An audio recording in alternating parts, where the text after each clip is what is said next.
Au nom du Père et du Fils et du Saint-Esprit, ainsi soit-il. Nous fêtons aujourd'hui Notre-Dame des douleurs, c'est-à-dire nous fêtons une mère qui a vu son fils se répandre sur la croix, insulté, bafoué et crucifié et mourir sur la croix. Nous fêtons cette mère dont Jésus nous l'a donnée comme mère. Mais quand on lit l'Évangile, dans l'Évangile, on trouve une réponse merveilleuse à cet Évangile. On sait que nos frères dits séparés, les protestants et tous ceux qui sortent de ces branches rompues, du tronc central, disent que Marie a d'autres enfants. Eh bien, l'Évangile nous prouve le contraire. Parce que si c'était vrai qu'elle avait eu d'autres enfants, Marie devait être une mauvaise mère, puisque Jésus confie Marie à un étranger, à son cousin, Jean. Elle avait eu d'autres enfants, il aurait dit, Marie, maman, je te confie à frères et sœurs. Non, elle l'a donné Jean. Jean, le disciple, le premier disciple de Jésus, et elle lui a dit, voici ta mère. Et à travers Jean, c'est l'humanité entière qu'il donnait. À travers l'acte de Jésus sur la croix, il confiait Marie à l'humanité. Marie est donc la mère de l'humanité. Nous avons dit cette séquence aujourd'hui, qui est la séquence écrite par Thomas d'Aquin en l'occasion de la fête des 7 douleurs. Debout, dit-il, la mère douloureuse, près de la croix, en larmes, voit son fils suspendu. Pensons un petit peu les souffrances de cette mère. Pensons les souffrances qu'elle a dû avoir de voir son fils insulté, bafoué, et sachant qui il était, puisque elle avait reçu de Dieu ce message, elle avait été choisie depuis toute éternité pour donner le Sauveur. Marie souffre. Et Marie continue à souffrir aujourd'hui à cause de nos péchés, à cause des insultes sans cesse renouvelées auprès de son Fils.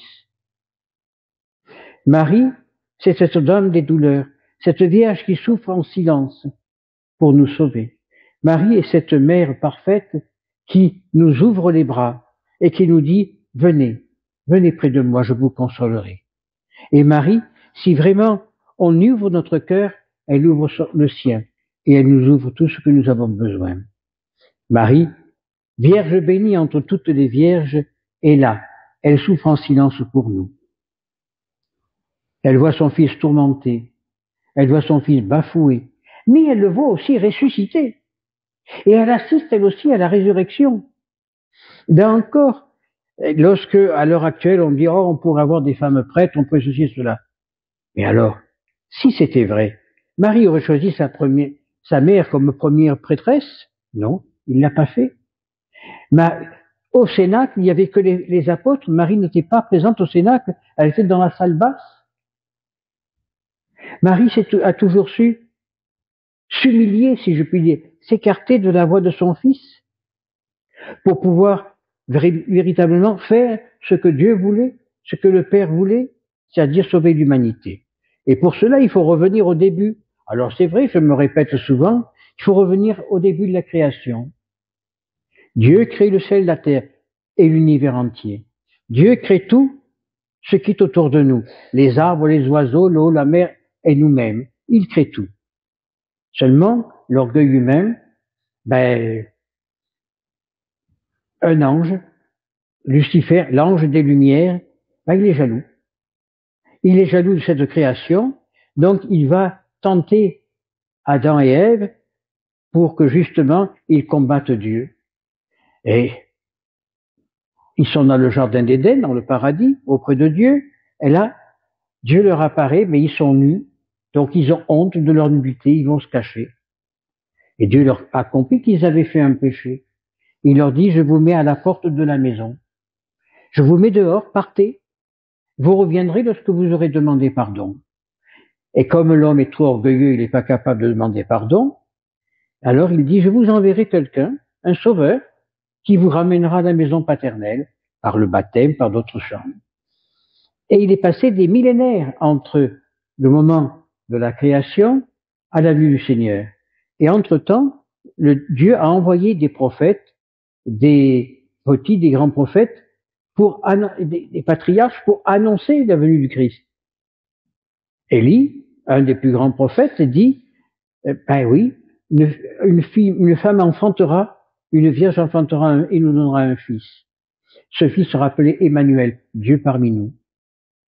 Et Jésus est né d'une vierge. Il aurait pu ne pas naître, il aurait pu venir d'un coup comme ça, par enchantement, et dire, je vais convertir le monde. Non. Dieu a voulu connaître notre souffrance. Dieu a voulu connaître notre propre vie. C'est pour ça qu'il est né parmi nous. Alors, lorsque je vois des belles images où on voit un bel homme blondiné avec des beaux yeux bleus, c'est pas le Christ, ça. Ça, c'est des images qu'on se donne. Le Christ n'était pas blanc. Le Christ était basané parce qu'il est né où? En Palestine. Hein? Donc, on donne des images qui sont fausses du Christ. Le Christ est venu sur la terre, qu'il soit blanc, vert, jaune, non, c'est pas très important. Il est venu apporter un message. Convertissez-vous. Revenez à la vérité tout entière. Et quelle est la vérité? Dieu nous a créés par amour. Et Dieu nous demande quelque chose, qu'on l'aime par amour. Qu'on lui rende son amour par notre amour. C'est tout. Alors c'est tellement compliqué que personne n'est arrivé jusqu'à présent. Et je dis souvent, quand on voyait les premiers chrétiens, on disait, regardez comme ils s'aiment. Ils partagent tout en commun. Ils s'aiment vraiment. C'est comme ça qu'il y a eu des milliers de conversions. C'est comme ça que le christianisme est venu jusqu'en Afrique du Sud. Donc jusqu'au fin fond de l'Afrique. Puis, les discordes. Et maintenant, on peut dire, regardez comme ils se détestent. C'est celui qui fera le plus de mal à l'autre. C'est pas être chrétien, ça. C'est être chrétien. C'est renier Dieu. Et à travers ça, eh bien, on refait encore souffrir Marie. On refait encore souffrir le Christ sur la croix.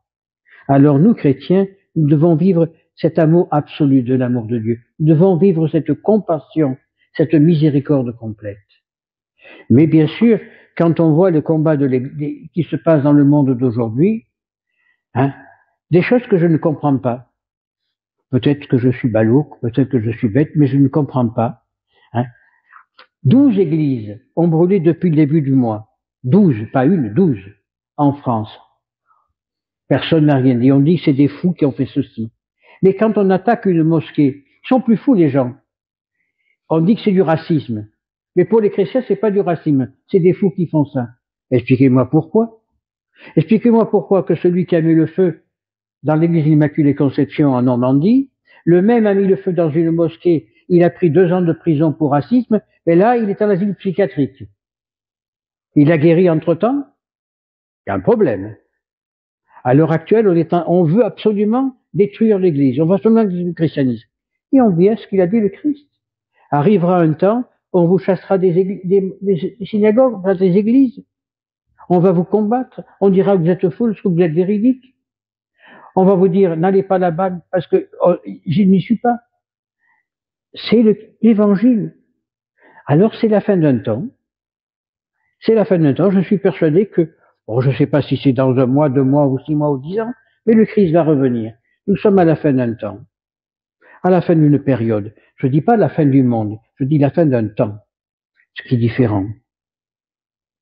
Oui, on est arrivé dans une situation où même le pape, même celui qui se prétend pape, parce que je ne peux pas croire en lui, François Ier, qui se prétend être le pape de l'Église catholique, en Asie où il était, il dit, nous sommes tous frères dans le Christ. Non, nous ne sommes pas frères avec les musulmans. Il faut lire tout le texte qu'il a écrit. Il a embrassé le Coran, mais il a refusé de recevoir des prêtres en visite. Il y a quand même 2 poids 2 mesures. Il est prêtre catholique, évêque catholique, pape de l'Église catholique, ou il est là pour faire une nouvelle religion. C'est des questions qu'on peut se poser. Quand on voit qu'on est en train de démolir complètement l'abbé Pierre et toute l'œuvre qu'il a créée, par mensonge, parce qu'ils ont interrogé plusieurs personnes qui ont déposé plainte contre l'abbé Pierre, poussés par certains prêtres de l'Église catholique moderne. Qu'est-ce qu'il a fait l'abbé Pierre? Et quand on lit les rapports, alors on pourrait aussi déposer plainte contre moi pour viol, parce que bien des fois quand les gosses rentrent de l'école, que je leur donne une sucrerie ou quoi, et je leur dis je peux pas un bisou, l'abbé Pierre a dit ça.